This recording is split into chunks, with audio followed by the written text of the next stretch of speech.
Welcome back to the King's Information Network podcast. And we're going to jump right into Chapter 5. My story halted as footsteps echoed outside our cell, and I glanced at Jay. Just one, he confirmed. I breathed a slight sigh of relief, not in any hurry to be interrogated. Food, then.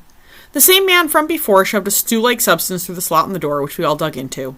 The three of us silently let David eat more than us. As the boy finished off the last bit, I stood and stretched stiff muscles from the uncomfortable seating and inaction. For the past 2 years, and even most days before that, I'd gotten plenty of exercise daily, and this activity was already driving me nuts. The others followed my example, David with all the energy only a kid could manage. Then we settled into our selected corners. I was next to the bars, facing down the hallway towards the rest of the jail. David was across from me, which would have made me a bit nervous if I hadn't seen how quickly he moved to Stella's side whenever we heard someone coming. Jay sat next to me on the far side, with Stella across from him. Our cell, I had figured out, was the last in the row. I glanced up at the single, small, barred window set high on the wall between Jay and Stella, and was more than a little surprised to find it already getting dark. Huh, how time flies, I murmured, half joking. I guess it's time for sleep. I had caught a few stifled yawns on David's part, plus I knew it would shortly be too dark to properly see each other. The boy scooted over to curl up with his sister. I understood the urge for human contact, but settled in my corner and closed my eyes. Surprisingly, I drifted off shortly. Not so surprisingly, I woke at dawn. Jay was already awake, face turned to the weak light filtering through the window. Hey you, I said, moving over to lean against him. Didn't sleep well? Not really, he said. Been thinking about my brother. I could tell he was trying to find more words, so I stayed silent. After Bri left me, I couldn't talk about him. Not even with our own family. When I joined all of you, I still wasn't ready at first. Only Beau and Mick knew. Though Jessie figured it out later. Jessie? I asked. Really? Yeah, well, she was one of Bri's best friends for quite a while, and I did constantly flirt with her. At some point, the similarities were bound to click.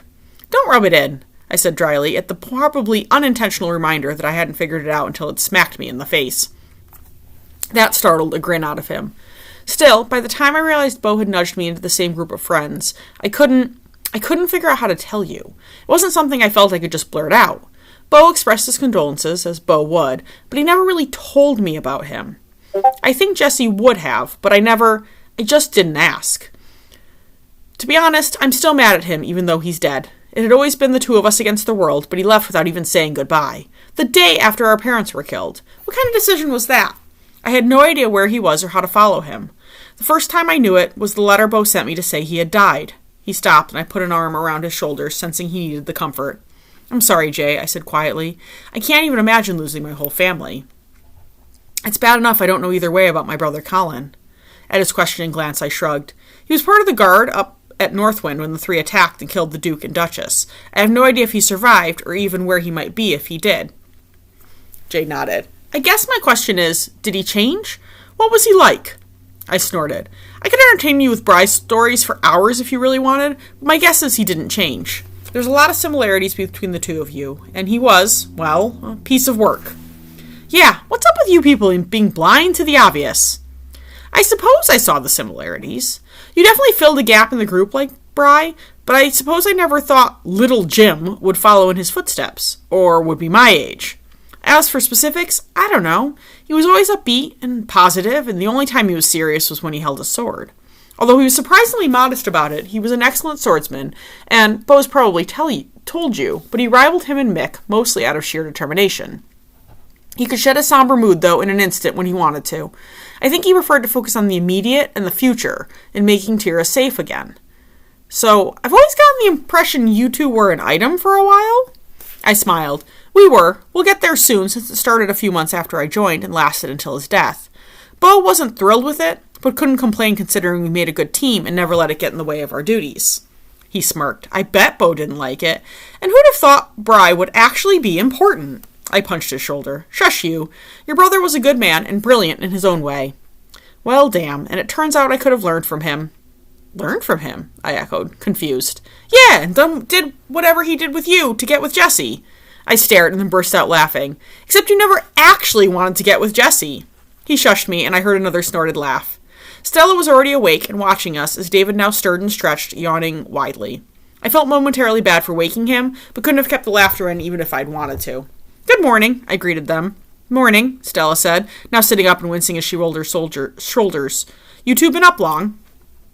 Not too long. We were having a perfectly normal conversation until James ruined it.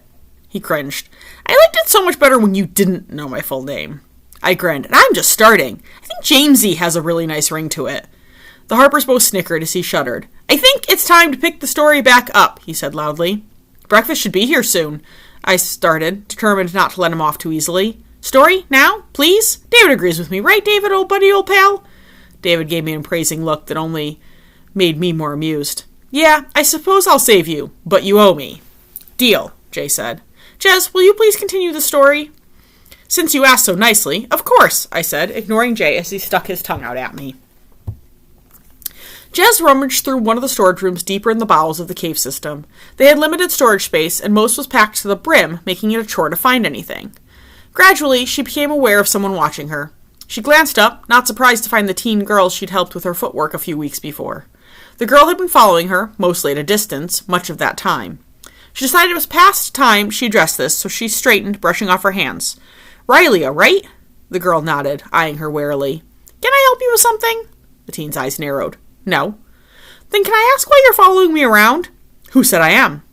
Jez barely bit back a smile. It's pretty obvious. How old are you? 15. She reappraised the teen as she would have placed her younger than that. Oh, you're only 3 years younger than me. What's that supposed to mean? She realized belatedly that she probably shouldn't have said that out loud. Nothing, she backpedaled, trying to come up with something else to say, when she was saved from the need. Riley or Shid, if I find you having been skipping lessons again, you will regret it. The captain will hear about it this time. Even Jez jumped at the loud voice that echoed down the hallways toward them. Riley, however, looked downright panicked. Shit! Iris! Help! She gulped, quickly scanning the area. Jez did too. Quick, Rye, in there, she said, giving the girl a shove towards a nearby partition that was large enough for her to hide behind. Then, Jez quickly backed down to a random box and started going through it as she heard approaching footsteps. When they stopped, she looked up and up, finally meeting the eyes of one of the tallest and broadest women she had ever seen. It took a moment, along with Riley's comment, to equate the seeming giant at her side with the children's schoolmistress. Jez quickly jumped to her feet to try and create some sort of even footing. It only partially worked. At least now she wouldn't get a crick in her neck. Jez, right? Iris said, peering down her nose. In that instant, Jez remembered that she was not yet 19 and therefore not immune to Iris in her classes. She crossed her fingers behind her back, hoping Iris didn't know that. Yes, ma'am, she said. Have you seen Rylia Shid? No, ma'am. Do you even know who Rylia is? I do, ma'am, and I haven't seen her, Jess said, having no issue with telling a convincing lie. She'd had plenty of practice with her brothers over the years. Plus, she'd picked up a few tips from Bry's excellent innocent expression. No one's been by, she added, when Iris didn't appear convinced. Are you sure? Jess was about to answer when they were both interrupted by a muffled but distinct sneeze.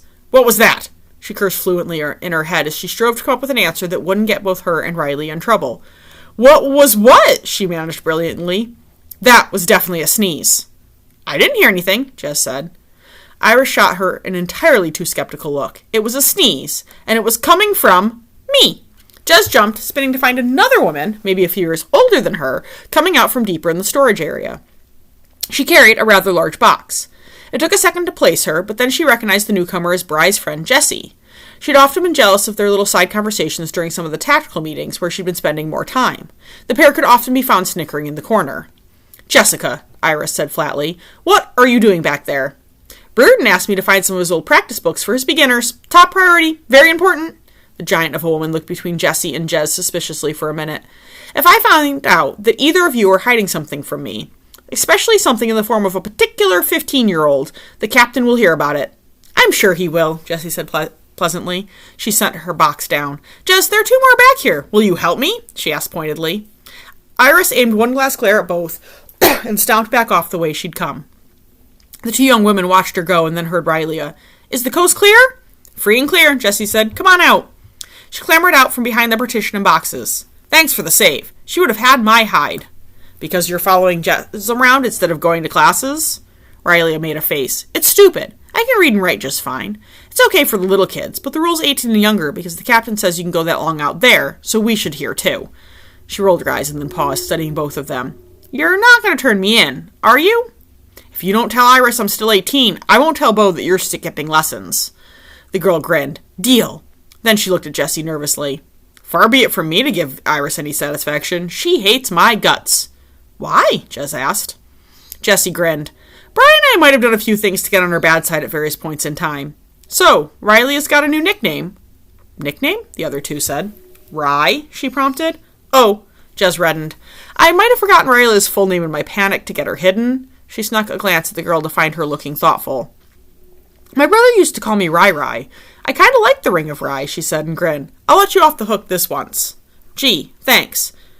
Jessie, don't let us keep you. Don't you need to get those papers to Reardon? The other woman looked blank before she laughed. Oh, sorry, I lied. These are some old scraps for the captain and the tactics team. Why'd you lie? It would seem to me that having to get something to Beau would have been an even better excuse. The other two glanced at each other and grinned. Jez, let us fill you in on a particularly amusing piece of Cavern Hall gossip, Jessie said. Riley leaned forward conspiratorially. Iris has a huge crush on Reardon. That took a moment to sink in, and then Jez burst out laughing. Ah, that makes so much sense. Just remind me to fill in Reardon on my excuse at lunch. He won't mind you using his name to lie? Of course not. Reardon and Iris personify the idea of a love-hate relationship. Reardon's not her biggest fan and purposely schedules beginning lessons during her school time. And fighting lessons trump schoolwork, Rye said with some relish. And yet she has a crush on him. Don't you love irony? The girl giggled. Anyway, thanks for saving me. I just couldn't take her today. Behind her, Jessie looked amused, clearly thinking that wasn't the real reason Rye had skipped lessons. Jez reddened slightly and quickly redirected, not wanting any sort of hero worship. Better just regular friendship. Not a problem, but next time you sneeze, I'm turning you in and claiming ignorance. Next time, don't hide me in the dustiest corner in the whole cave. They all laughed. Let's hope there isn't a next time, Jez said, and gestured to the box at her feet. I was actually looking for some old maps for Beau and the team, and it turns out I found them in the box I was using as cover. Why don't you come with us, Rye? We'll put you to work, and then no one can accuse you of not being productive. Rye's face lit up. Really? But I don't know anything about maps and tactics and stuff. Neither did I when I started a couple weeks ago. I'm sure you'll be able to pick it up. The girl glanced at Jessie, who nodded her agreement. Then what are we waiting for? She asked, taking off down the hall. Slow down, Jez called after her as the two hefted their boxes. We're burdened with heavy loads, she said, both of them pretending to stagger under the weight. Slowpokes, Rye teased, even as she fell into step. After that day, life became easier. Jessie and Rye were almost inseparable immediately, and the two of them, Bry and Jez, spent most of their free time together. Bry continued to work hard with her to improve her sword fighting, and made sure to include her in any activities. He also apologized for not having properly introduced her to Jessie sooner. During downtime, the two often snuck out of Cavern Hall to sit up on the rocks and chat. Jez knew she shouldn't talk about her past too much, but was glad that Bry respected that. Instead, he told her serious, silly, and sometimes downright hysterical stories about his own life, including those featuring his younger brother, Jim. She managed, on occasion, to tell a story of her own, particularly those relating to an adventure or conversation she'd had with one or more of her brothers. Most of those involved Colin, who was only a year older. She'd always gotten the impression that Bry knew exactly who she was, despite Beau's claim that only he and Mick knew. She certainly wouldn't have been surprised if he'd ever called her Jasmine. Sometimes they just sat in silence, and Jez suspected that during those periods they were both thinking about the family they had lost, even if Jez's weren't dead. Now was one of those times, so when Bry spoke up, it startled her. Earth to Jez. Yes? What you thinking? She grinned, determined not to bring the mood down. Do you really want to know? He eyed her. I thought so, but now I'm not so sure.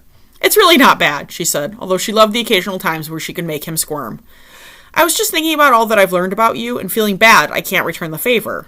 Oh, hell, he said. Don't worry about that, he grinned, leaning in. I don't need to know your past to know you're beautiful. Bry then winked and slipped to the ground, heading for the entrance. Whoa, wait a minute there, mister, she said, laughing as she slid down after him. You can't just say that and then walk away. He paused, eyes twinkling, although his expression was solemn. Can't I? That wasn't exactly what she'd expected, and she paused, not sure how to answer. Only if you mean it, she decided on finally, voice quiet and containing more waver than she liked. He smirked, damn him. Mean what? You know what? He began, but was interrupted. Bry, Jez, both jumped almost guiltily as Jessie and Rye appeared around the corner. There you guys are, Rye said with a grin. Captain Beau wanted us to tell you that it's time to come in for the night. We're shutting everything up. After connecting with Jessie and Rye, Jez had finally moved from her small room to a shared room with the two of them. Okay, Jez said, and then aimed a glare at Bry. This conversation is definitely not over. What conversation? He asked, and then grunted as she punched him hard in the arm. Asshole, she muttered. Ow, he managed, as Jessie stepped on Rye's foot to keep her from commenting. She didn't get a chance to ask him about it right away. Cavern Hall was busy, and time for just the two of them was in short supply. However, it was only another week until Jess finally made a breakthrough with her sword work. She still, even two-handed, had issues covering her weak spots, which gave Bry no end of concern and mirth on occasion. This night, however, for whatever reason, she remembered, blocking the thrust that usually made it through her guard to leave a nasty bruise. Bry backed up a step, blinking. Jez beamed in triumph. The question is, he said, can you do it again? Try me, she said, not certain she could do it again, but responding to the challenge in his voice. He did exactly that another half-dozen times. Every time, no matter what angle he attacked from, she blocked. Even with it late fall and a chill seeping into the stone, Jez didn't notice because Bry kept her hopping for the entire 2 hours. She only let him through 2 or 3 times. Finally, he stepped back and lowered the practice sword, both of them out of breath, him for the first time. God's breath, Jez. I think it's finally sunk in, he said. She started dancing around in victory and cheering. Bry burst out laughing and she wagged a finger at him. No laughing, she ordered, still bouncing in sheer glee. He made a valiant effort to stop. What do you want me to do instead? Join in? Obviously. After only a split second of hesitation, he did just that, grabbing her hands and bouncing around with her. Then, with a suddenness that surprised her, he tugged her to him, slipping one arm around her waist. You know our conversation last week? Out on the rocks? He asked, eyes dancing, as if I could forget. He grinned. I meant it, he said, before leaning forward and pressing his lips to hers. She absently threaded her fingers into his hair, quite content to deepen the kiss. Finally, after what seemed like both an eternity and far too short a time, he gently stepped back, pushing a stray lock of hair out of her face. I take it you're okay with this. She laughed, even more out of breath than before. I am so okay with this, she said, then yelped in surprise as he dipped her down and pecked her again on the lips. Good, because I think we had visitors. She went scarlet. God's breath, I hope it wasn't Mick. It was his turn to laugh. At breakfast the next morning, Jessie nudged her in the side. So, you and Bry, huh? Jez fought back a fresh blush. Bry thought someone had seen us. Why were you peeking? When you both stopped cheering so abruptly, I thought something might have happened, so I poked my head in. She groaned and Jessie grinned. Hey, no worries. I completely approve. You are making it official or whatever, right? You mean dating? I think we have more important things to worry about. Jessie rolled her eyes. You're giving me that speech? At least make it original. Make what original? Rye asked as she propped down at Jez's other side with a wide yawn. Her excuse for not officially dating Bry. Dating? Did I miss something? The girl asked, instantly more awake. Jez dropped her head on the table with another groan. Quite the kiss last night, Jessie said, taking far too much pleasure in this, in Jez's opinion. Rye's eyes widened and unholy glee spread across her face. So, she started, raising her voice, you and... That was as far as Jez let her get before slapping a hand over her mouth and pushing her off the bench and under the table with the other. The teen didn't give up, though, taking a deep breath and continued, You and Bry... Jez ducked under to shush her, an opportunity that Rye exploited, dragging her under with her. What resulted was a short, laughter-filled tussle that ended with Jez sitting on Rye's chest, trying to glare at her. Nothing to see here, Jessie called from her seat, still on the bench. Jez suspected she was talking to most, if not all, of the rest of the freedom fighters, and her cheeks heated. Rye sucked in a breath, and Jez punched her in the shoulder. One word out of you, she started. Jez finally jammed her hand over Riley's mouth as the teen persisted. Look, I win since I'm on top. That means you have to do what I say until I get off you. Rye reached up and pried the hand off. Jez kept it close in case it was needed. No fair. You're bigger than I am. Not much. And anyway, you started it, so no whining. While Rye digested this, Jez continued, Raise your right hand and repeat after me. Jessie snickered from her spot on the bench as the girl grudgingly did so. I hereby solemnly swear that I will not tell anyone what Jessie told me, or anything else relating to Bry and Jez, unless under strict prior permission from Jez, which will only be granted under extreme circumstances. Rye did as ordered between giggles. What's going on? Bry asked, sounding confused. Jez looked up between the bench and the table, hastily slapping a hand over Rye's mouth yet again as a safety precaution. Nothing, she said innocently.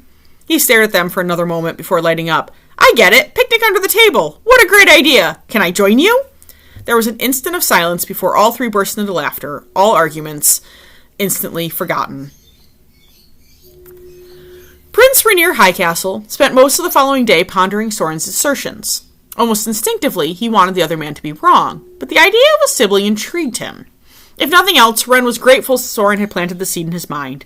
It did indeed give him something to dwell on other than how incredibly bored he was, and how sick he was of the same few walls and the same view. His prison consisted of his childhood rooms, a sitting room and a bedroom, although his bedroom now consisted only of a old bulky family heirloom dresser that Sorin and Vladimir's men had deemed too large to move. The only thing it was good for was getting to his bathroom now. His bed had taken the place of an old conference table near the door, meaning he was almost always under scrutiny, or could be at any moment by opening the door. The only window provided some source of interest as it looked down over the castle's main courtyard, which allowed him to watch the comings and goings.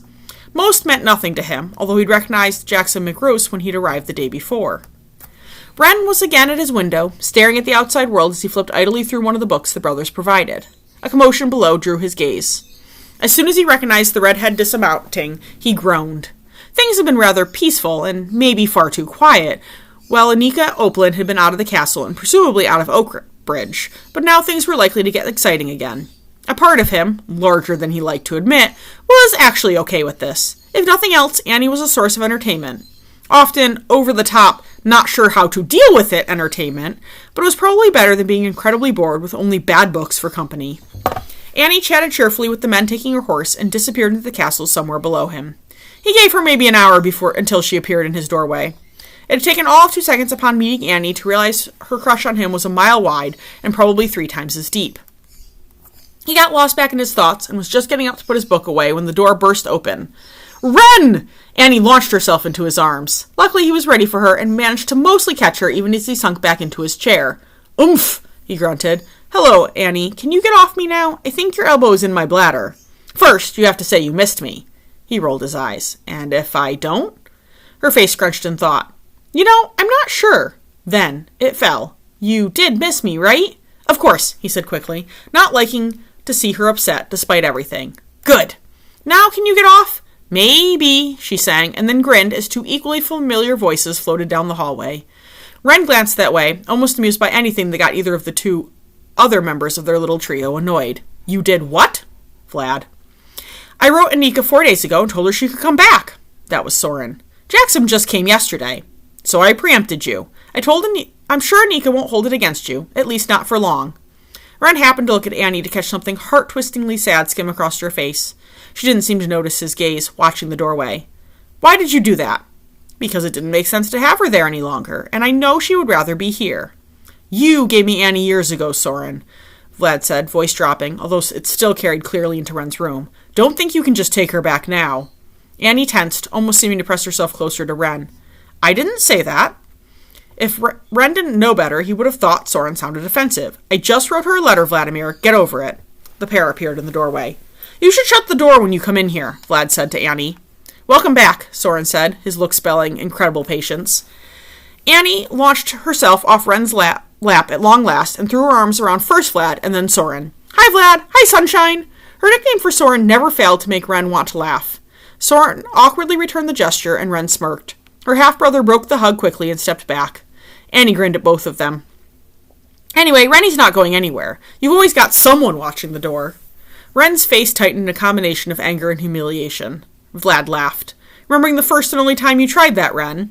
"I learned my lesson," he said stiffly. "Of course you did," Annie said brightly, bounding back to sit on the arm of his chair and rest her elbow on his head. "My Wren's very smart." Wren made a slight face and patted her gingerly on the shoulder. "Since when was I yours?" "I think you were screwed on that front the first time you met," Sorin pointed out dryly from where he leaned against the door jamb, arms crossed. "He's got a point," Annie agreed, beaming down at him. "I'm not sure how to respond to that." "Best just leave it at that, Rennie," Vlad said. "Don't call me Rennie," he said with a fierceness that surprised him. "It's only fine from Annie."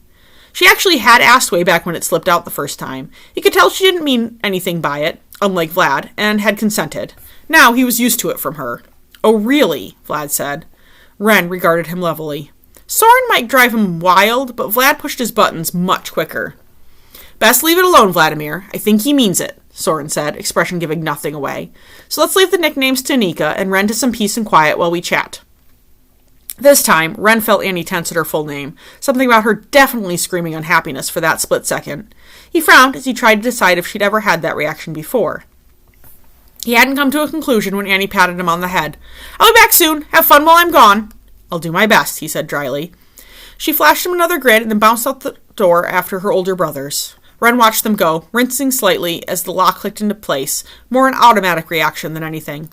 He stayed in his chair for a long time, still clutching his forgotten book, trying to decipher Annie's odd reaction to her name, Sorin's possibly true deductions about his hidden sibling, and a thought that often hit him at random times, a curiosity about why he was still alive that he didn't want to pick at too hard, because there was a logical conclusion, and he didn't like it.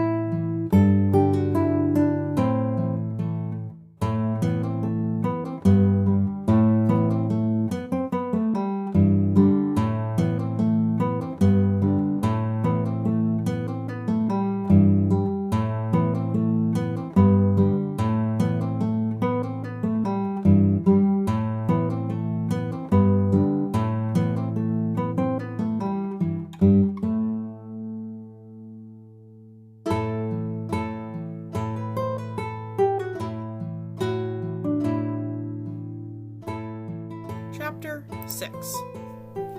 Once again, I cut off at the sound of approaching footsteps. David had twisted to look over his shoulder. I spotted them at the same time he scooted back to Stella's side.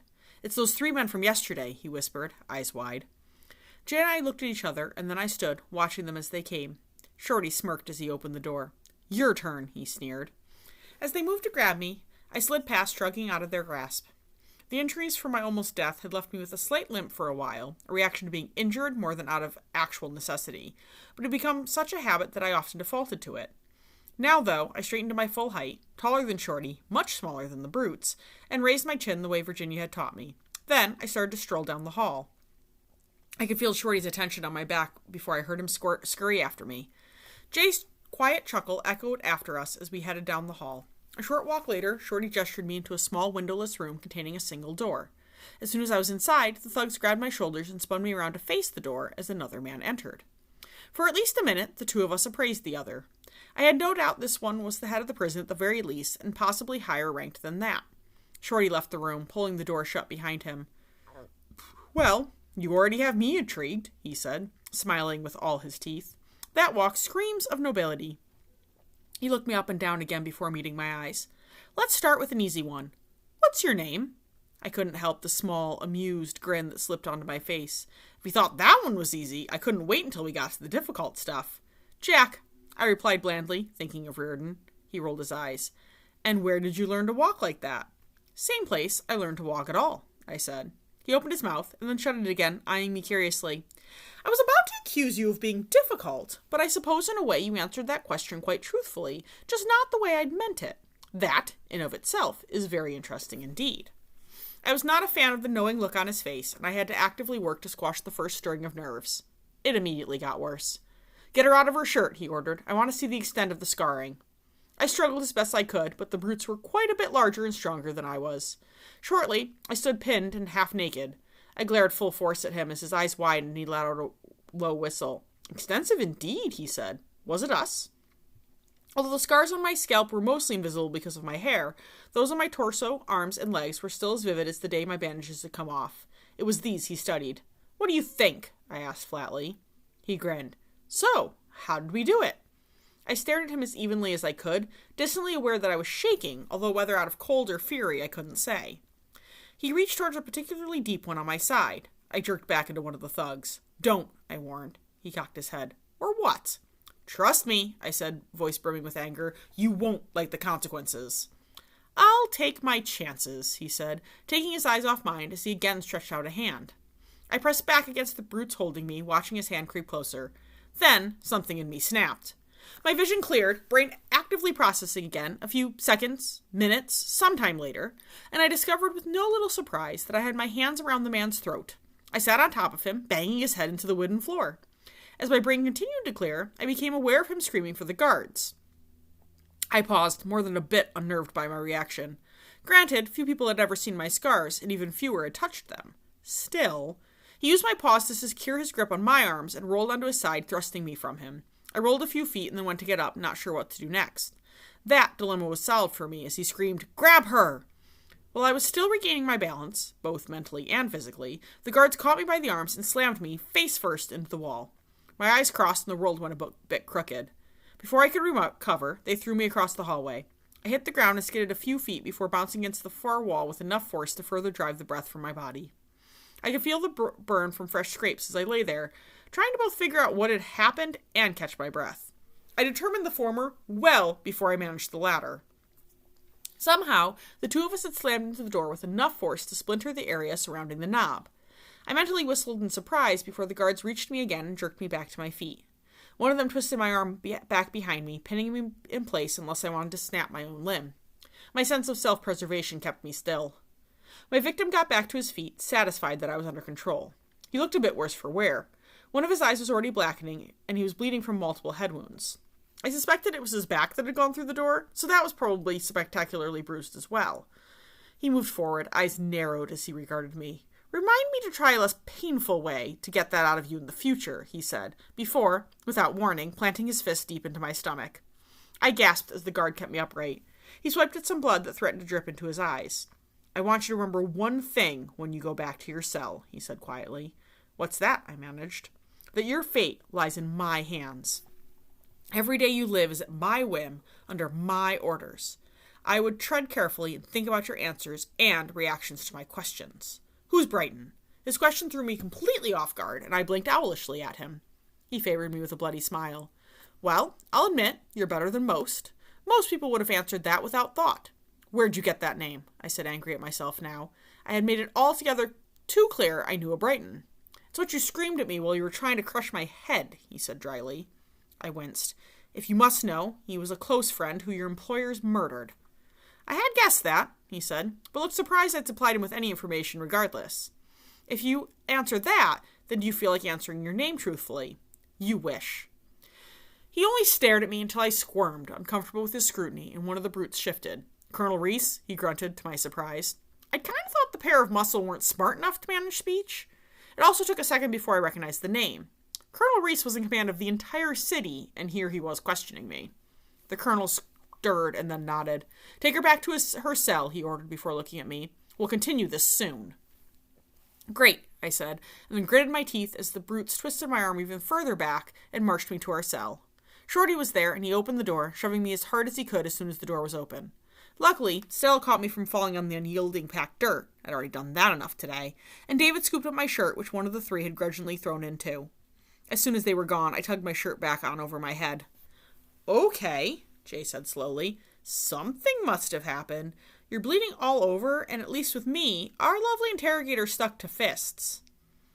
"I think I might have won round one against good Colonel Reese." "How do you figure that?"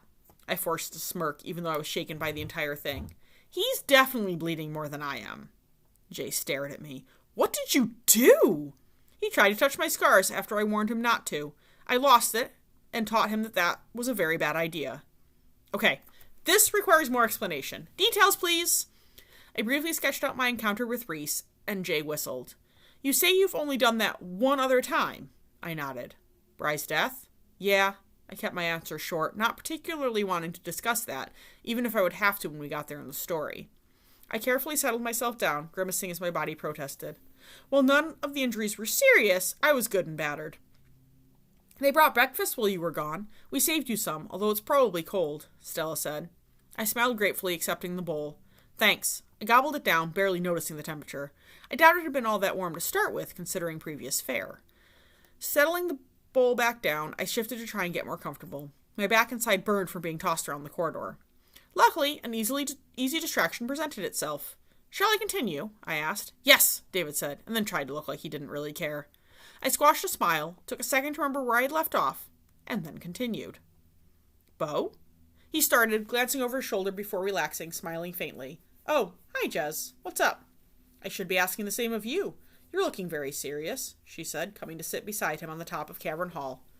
Something about Beau put her at ease, even though they hadn't talked much one-on-one. Perhaps it was the fact that he knew who she was, or at least who she had been. It also might have been that small smile that appeared rarely but was so heartfelt. Right now, that smile was miles away. I look serious a lot, he pointed out, but the typical amused tone was absent too. You're looking serious for you, she reiterated, rolling her eyes at him. What is it? Just thinking. About? Is there a reason you came up here? Jez grinned. To think. About? She noticed he seemed unable to resist returning the grin. How old are you, Beau? 21, he said. Why do you ask? Because you look a lot younger when you grin. Do I look old when I don't? She chuckled. No, but quite a bit older. I suppose I'll buy that. You'd better, since it's the truth. He snorted. Thanks, then.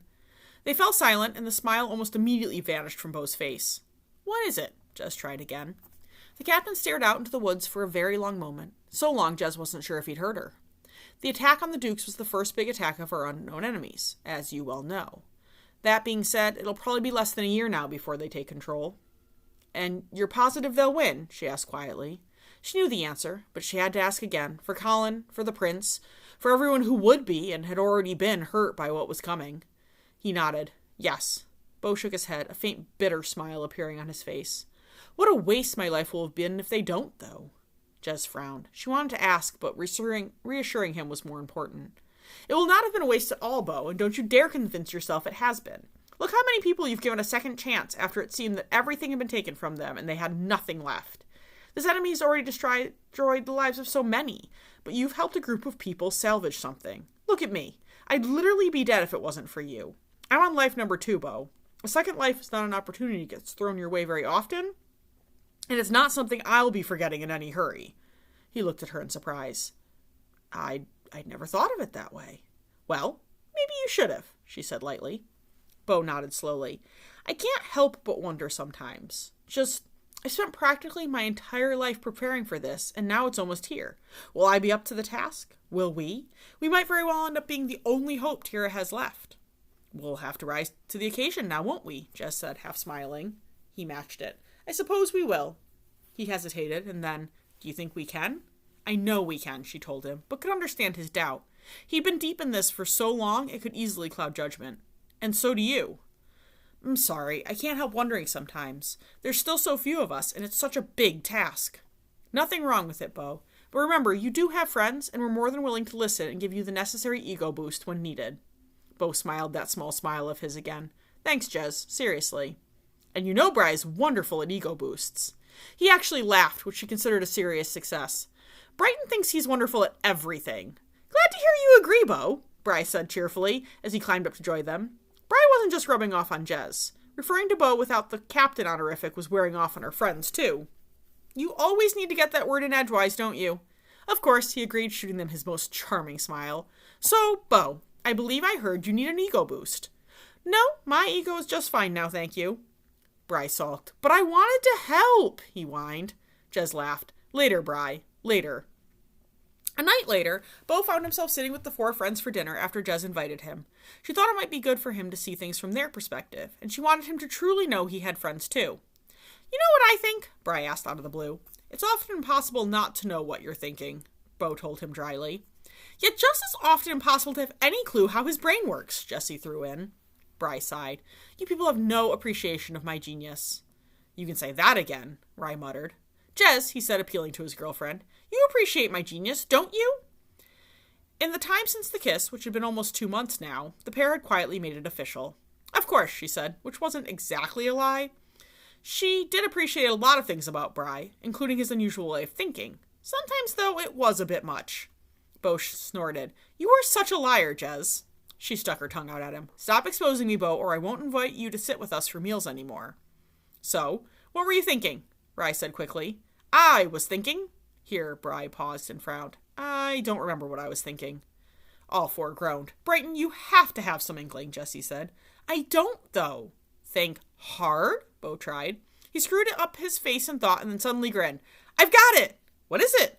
No, now I've lost it again. Jessica, you distracted me. Brighton doll, if you don't tell me what you were thinking right now, or at least make something feasible up, I will cause you pain, she said. She looks pretty serious, Rye added. Bry thought about it for a minute. That's it! Let's play hide and seek. Hide and seek, Jez repeated. Yeah, and Beau has to play. I do? Yes, he said firmly before hopping up. Let's go. Have we agreed to this? Jessie asked. Of course, you love every last thing I suggest, and you know it, Jessie. Beau and Jez exchanged glances as the other two girls got up. This has the potential to end badly. Tell Mick to kill Bry and not us when it does, Jez replied dryly. Beau eyed Bry as he skipped out of the dining room. I think I will, he said. Do I really have to participate in this? She grinned. That would definitely be a yes. Beau sighed. Fine. The four followed him, finding Bry outside, bouncing with impatience. Okay, Jessie will count first, and you are all playing, he added, giving each of them a look. We said we would. Jessie, guess you've been nominated. Start counting. Are there any rules? No hiding where you're going to get in someone's way, and no hiding outside.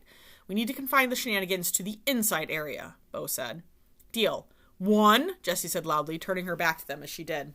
As it turned out, Beau was by far the best at hiding, but just figured later that shouldn't have come as a surprise to any of them, considering he'd spent all of his life in hiding. The game lasted until dinner, when the five had finally found Bry in the last round. He'd actually hidden in the food storage area, which, upon reflection, should have been the first place they'd looked. They came into the dining room, laughing over the weird expressions they'd gotten from the people who'd ended up, for whatever reason, caught in the middle of their game at some point. Mick took one look at Beau's flushed, amused face, shook his head, and actually smiled. The expression made Jez want to dance for joy. It seemed the second in command actually appreciated their attempts to distract Beau from his job. This is stupid, Vladimir muttered. Sorin shrugged.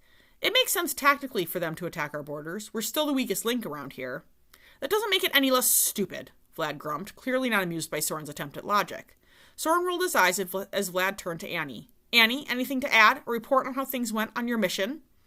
It was with no surprise to Sorin that she'd been unsuccessful, both because of Annie's personality and the freedom fighters themselves. It wasn't a mission, it was an exile, Sorin muttered, and smirked at Vlad's dark look. Annie didn't seem to hear either of them, staring out the window. Annie? What? She asked, finally looking up. Were you paying attention at all? Sorin asked. Nope, she said with no apology. He squashed a smile. You? Us? Report? Vlad said, sounding exasperated. Oh, what do you want other than it didn't work? I never even got a bite. She turned back to the window and began humming under her breath. Vlad turned to Sorin. Can't you do something about? He gestured at their sister. I believe you were the one earlier who said, and I quote, you gave me Annie years ago. Don't think you can just take her back now. He kept his voice low, hoping Annie hadn't heard either his response now or Vlad's from earlier. His brother scowled. Fine. Anika, he said loudly. She jumped, turning to look at them. No need to yell, she said. I'm listening. She had not been, but neither pointed it out. Look, I know you just got to see Ren again, but I need you to focus for a few minutes, okay? I heard you, she said, and for a split second, Sorin thought he saw something sharp and calculating in her gaze. He suspected he was right. Vlad missed it, as he always did. Annie's perpetually cheerful act had fooled him for years. Good. Anyway, we all need to really focus. Alia and Neris are still biting at our borders, and there's a lot of day-to-day work that needs to be done here. That means we all need to pitch in. Don't forget the freedom fighters, Sorin added. Vlad dismissed that with a wave of his hand. I'm not unduly worried. We can deal with them when the time comes. Sorin, again, debated whether or not to mention his theory on a younger High Castle and decided that later would be better. If you're so worried, Sorin, he added, inaccurately reading his brother's expression, I'll put defending against them in your capable hands. I wouldn't if I were you, but... Fine, Sorin said aloud. I can help, but can I marry Rennie first? He could audibly hear Vladimir grinding his teeth, so he made himself step in. No, Anika, you cannot marry Ren yet. Not until the borders are secure and we've gotten rid of the freedom fighters. So try to be patient and content yourself with picking on him. I've explained this to you before. She pouted at him. I don't pick on him. Sorin adopted a blatant look of skepticism. He likes it, she muttered. That being true or not, can we try and stay on topic? Vlad interrupted. I'd prefer if I could get back to work instead of running in circles with you, Sorin said. I have a lot of important things to do. I'll need suggestions to take Annie's place. I can do that. Send Jackson to me later and I'll give you a list. At Vlad's acknowledgement, Sorin nodded to both and left. It was no surprise that Vladimir appeared at the doorway to his office about an hour later. Sorin? Vladimir? Got a moment? I suppose. How can I help you? Vlad came in and settled himself in one of the extra chairs across from Sorin's desk. You went and talked to Ren yesterday. Sorin's eyes narrowed. Is that a crime? He asked. What did you talk about? I fail to see how that is any of your business. You spent the better part of a week researching who the leader of the freedom fighters could be, and then you go and talk to Ren about that precise subject. The hairs on the back of Sorin's neck prickled, and he absently rubbed them flat. You were spying on my conversation with the prince. If that's what all this has come to, then the freedom fighters have already won. Vlad made a gesture, dismissing his comment as quickly as he dismissed the freedom fighters earlier. What did you two talk about? Sorin eyed him and decided he would let it slide for now. All my evidence is pointing towards the fact that Patrick Highcastle had a second child who is now in charge of the freedom fighters. You think the leader is a Highcastle? How? It only took a minute or two to outline it, much as he had with Ren the previous day. When he finished, Vlad sat back in his chair. I suppose this does make them a threat. Vladimir, they've been a threat since our first encounter with them. That has not changed with time. His brother's eyes flashed. I should probably go make sure Annie's not creating any mischief, he said, smirking. Sorin turned his eyes to his desk. You probably should, he said, refusing to rise to the not-so-subtle dig. Find her a task, will you? I thought she wasn't my job anymore. For an instant, silence reigned, each acknowledging the jab. Just do it, Vladimir said finally as he stood and swept from the room. Sorin looked up again to watch him go, rubbing at the back of his neck.